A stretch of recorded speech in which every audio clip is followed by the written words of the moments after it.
응답이라는 단어를 인간 관계에서 사용할 때는 언뜻 불공평하게 느껴집니다. 응답의 사전적인 의미는 부름이나 물음에 답하는 것으로 응답을 하면서 모든 행위가 종결되는 것처럼 보이기 때문입니다. 그런데 하느님과의 관계에서의 응답은 그것을 기점으로 새로운 사건이, 기적과 구원과 사랑의 역사가 펼쳐집니다. 물론 하느님의 부르심에 답하는 것은 사람의 물음에 답하는 것보다 훨씬 더 외롭고 고통스러운 일이기도 합니다. 하지만 그 응답이 지닌 의미를 이해한다면 기꺼이 그 부르심에 예라고 답할 수 있게 됩니다. 오늘은 묵주기도의 신비에 담겨있는 20개의 응답을 책을 읽으며 깊이 알아보겠습니다.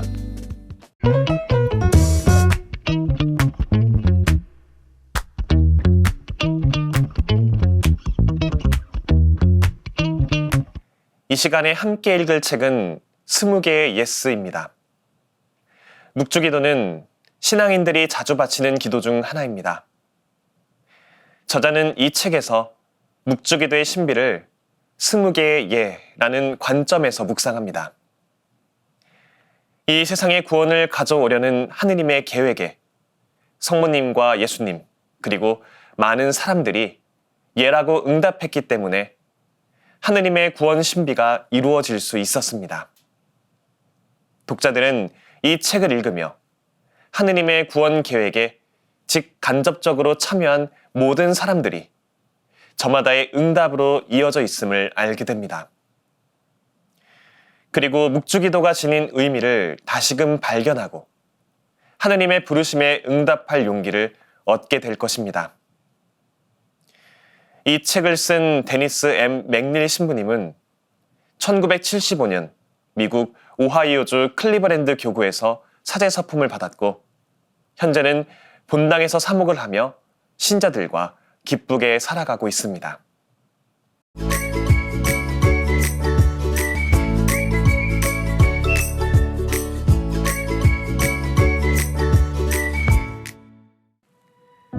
마리아는 놀라운 일이 일어날 것임을 알고 단순하게 일꾼들에게 말씀하십니다.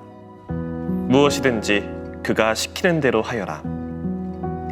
마리아의 예는 무엇보다도 혼인하는 부부에게 무엇이 필요한지에 대한 인식임과 동시에 아들 예수님이 지닌 연민과 자비에 대한 신뢰에 바탕을 둔 것이었습니다. 마리아는 하느님의 뜻이 성취될 것을 아셨고 하느님께서 당신이 선택하신 아들을 통해 일하실 것을 믿었습니다. 여기에서 우리는 일꾼들도 예라고 하는 것을 발견할 수 있습니다. 비록 왜 순명해야 하는지 정확히는 알지 못했더라도 그들은 성모님의 말을 따랐고 순명의 중요성이 그들을 통해 명확하게 드러납니다. 예수님은 어머니를 온전히 사랑하십니다. 심지어 성모님이 하느님께 당신의 뜻이 그대로 이루어지소서라고 응답하시기 전부터 영원으로부터 어머니를 사랑하셨습니다. 이 혼인잔치는 예수님이 당신을 나타내기로 선택하신 때가 아니었지만 이제 그때가 되었습니다. 예수님은 예라고 하십니다. 이것은 성모 마리아의 보살핌에 대한 감사와 사람들에 대한 연민에서 나온 예였습니다. 이 응답으로 물은 먼저번보다 훨씬 질 좋은 포도주가 되었습니다. 성모 마리아, 예수님, 그리고 일꾼들의 예는 우리가 생각하는 완벽한 미래가 아니라 지금 이 순간 순명하며 예라고 응답할 것을 요구합니다.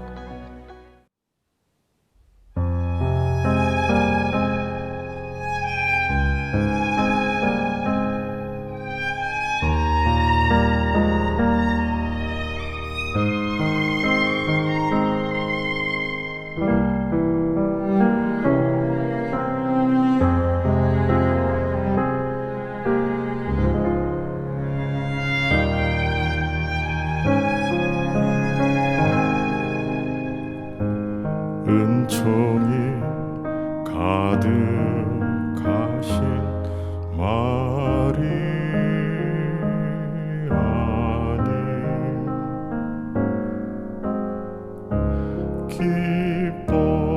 기뻐하소서. 주님께서 함께 계시니 여인 중에 복되시며 대중의 아들 예수님 또한 복되시나이다.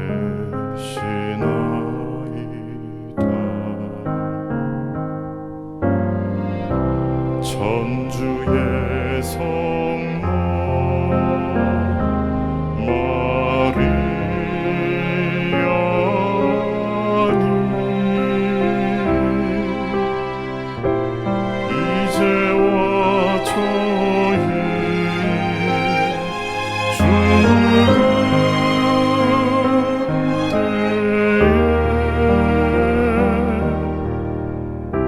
저희 죄인을 위하여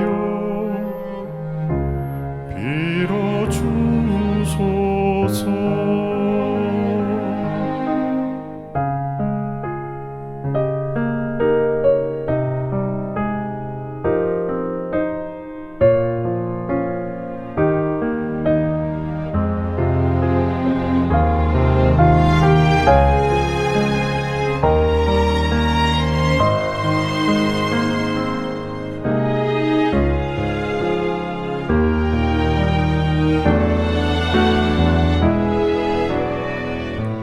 은총이 가득하신 마리아님,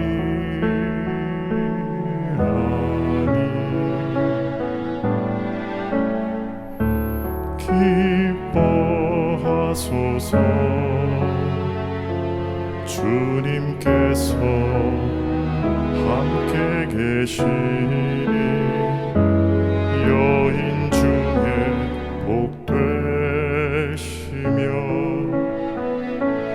대중의 아들 예수님 또한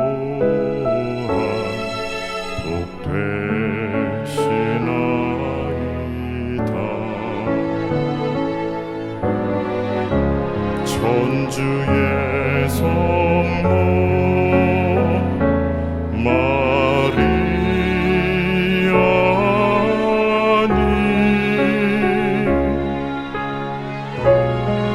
이제와 저희 죽을 때에 저희 죄인을 위하여 빌어주소서.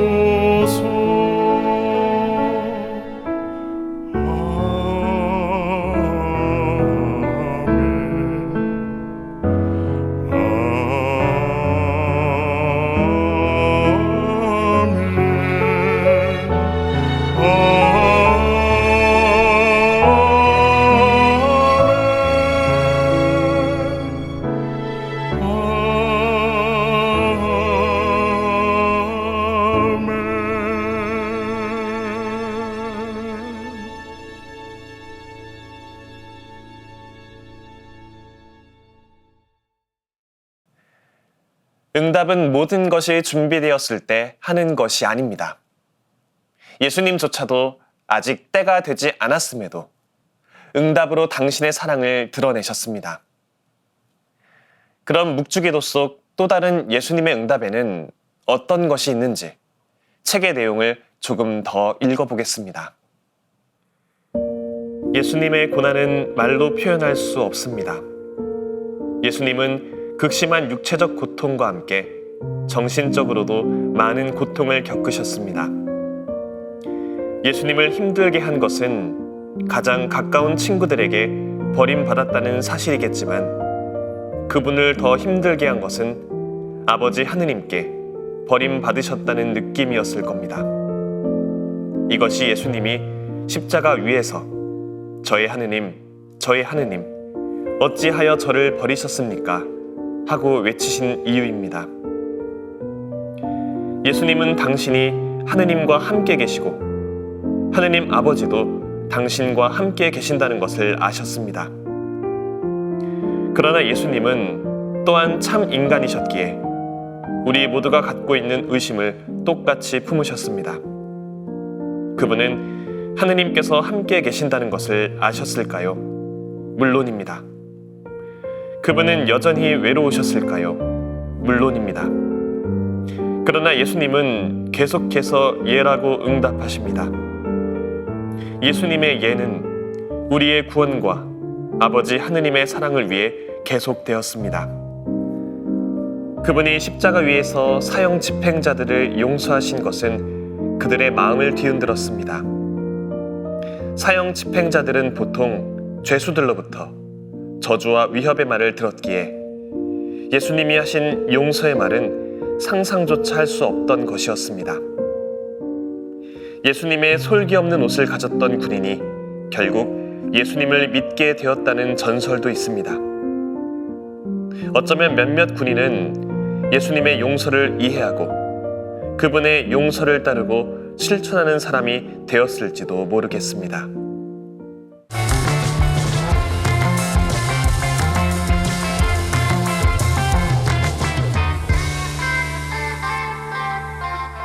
묵주기도에 담긴 구원을 가져오려는 하느님의 계획에 예수님과 성모님, 그리고 많은 사람들이 예라고 응답한 것에 대해 이야기하는 20개의 예스의 20가지 묵상 중에 저는 환희의 신비 2단, 마리아께서 엘리사벳을 찾아보시다에 마음이 오래 머물렀습니다. 제가 한창 군 생활을 하던 때에 제 어머니께서는 길거리에서 군복을 입은 젊은이만 보면 제 생각이 나서 마음이 짠해졌다고 하셨습니다.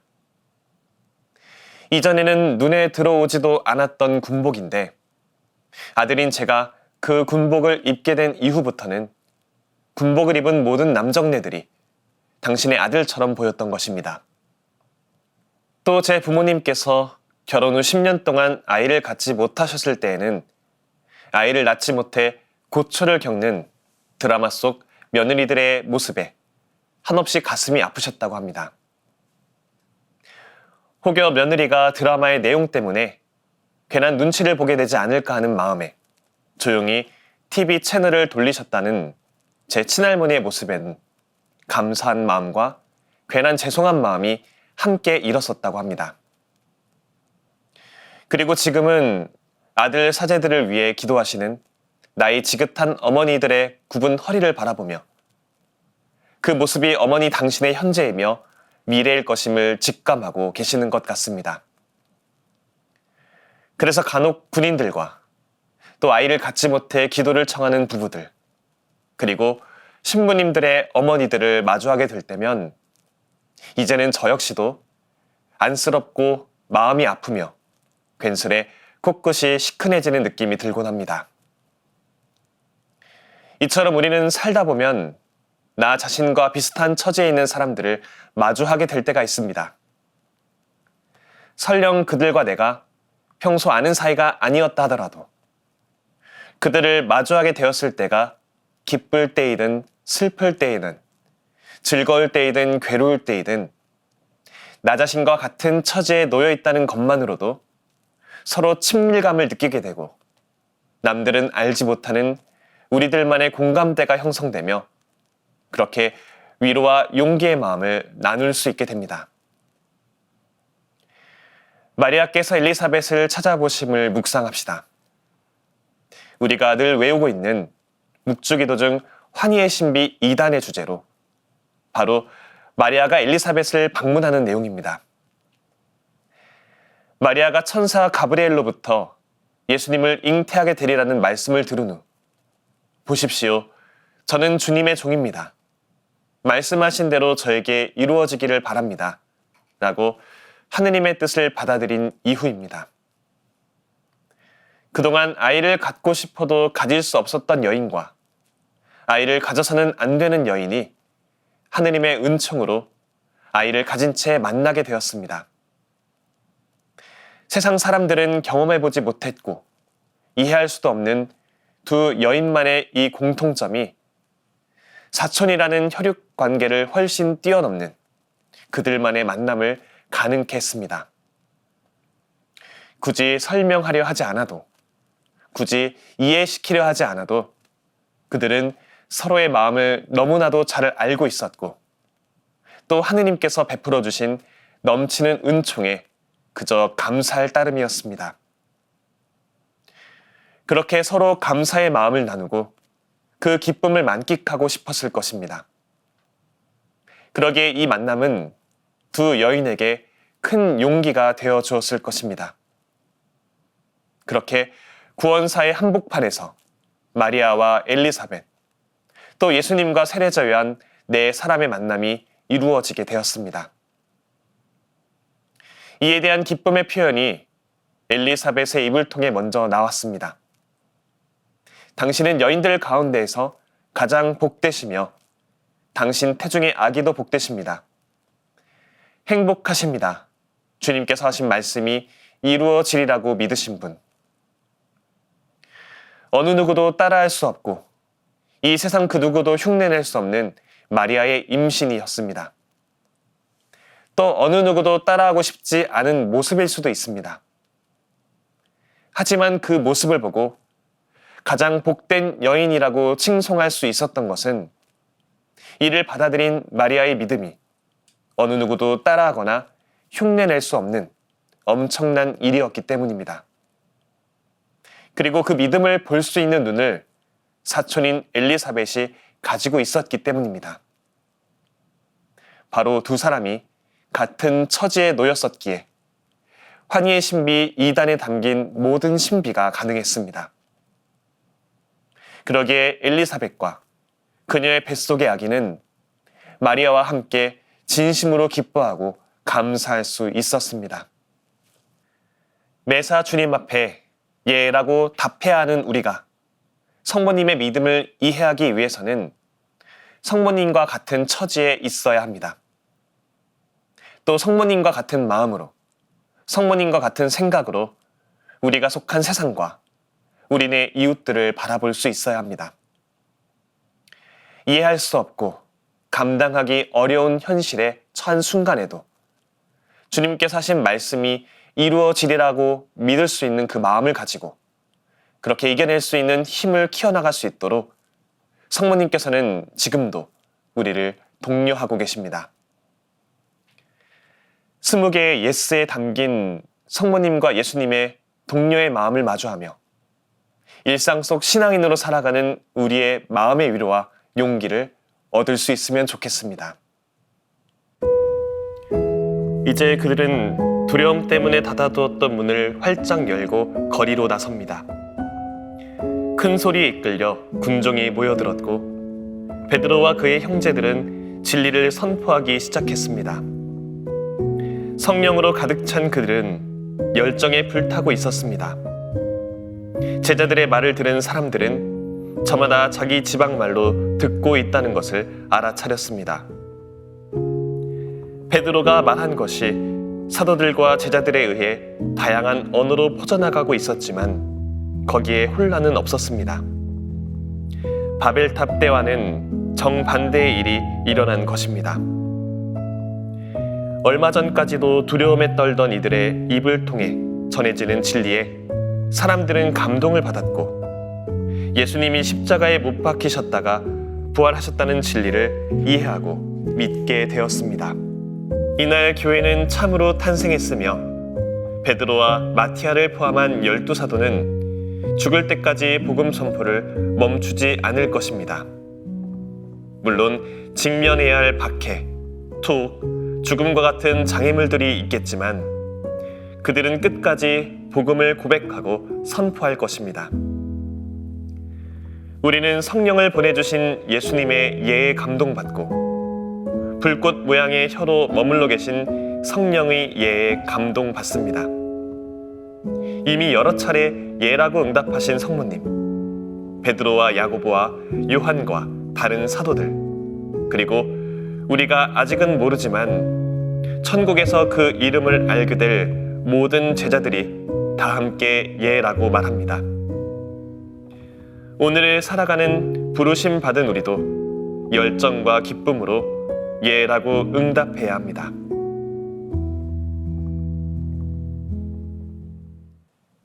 성모님이 가나의 혼인잔치에서 그가 시키는 대로 하여라 라고 말씀하신 것은 그 이후에 이루어질 일에 성모님의 의지가 반영되지 않음을 뜻합니다. 물이 이전보다 더 마시는 포도주로 변한 것처럼 우리의 응답은 주님의 뜻과 방식대로 이루어집니다. 때론 인간이기에 항아리 속 물을 바람대로 바꾸고 싶다는 욕망에서 자유롭긴 어렵습니다. 하지만 우리가 그 욕망조차 내려놓고 응답할 때 주님은 완전히 새롭고 더 나은 미래를 보여주실 것입니다. 다음 시간에는 새로운 책으로 돌아오겠습니다. 평범한 일상 속에서 지혜를 발견하는 시간, 책. 지금까지 함께 해주신 여러분 감사합니다.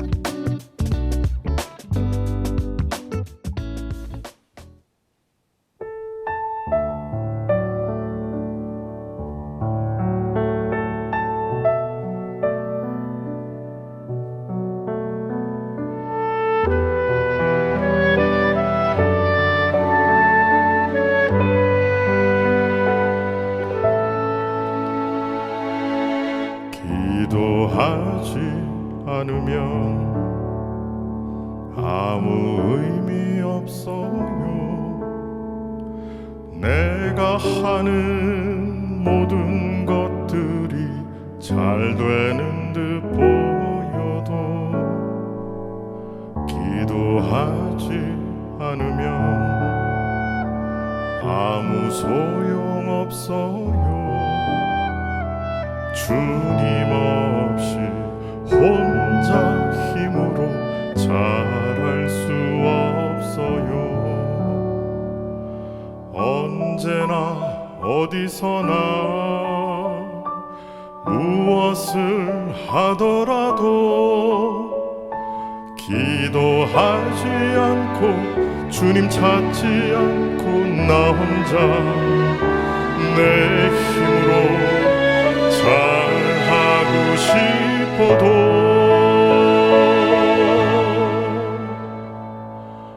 기도하지 않으면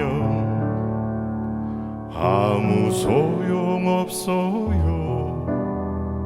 주님 없이 혼자 힘으로 잘할 수 없어요.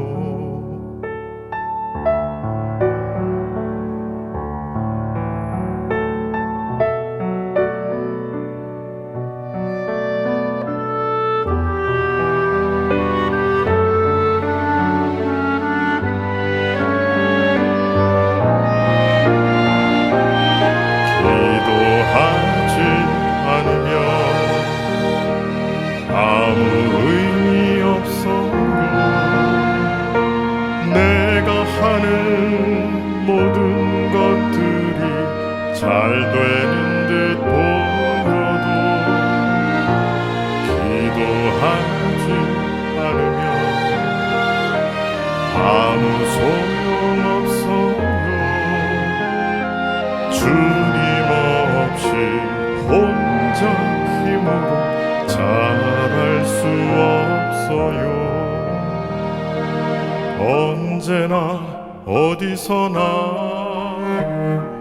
무엇을 하더라도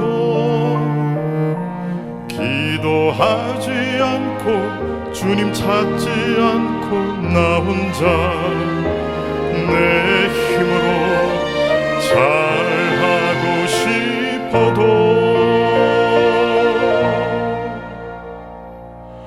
기도하지 않으면 아무 소용 없어요. 주님 없이 혼자 힘으로 잘할 수 없어요. 주님 없이 혼자 힘으로 살 수 없어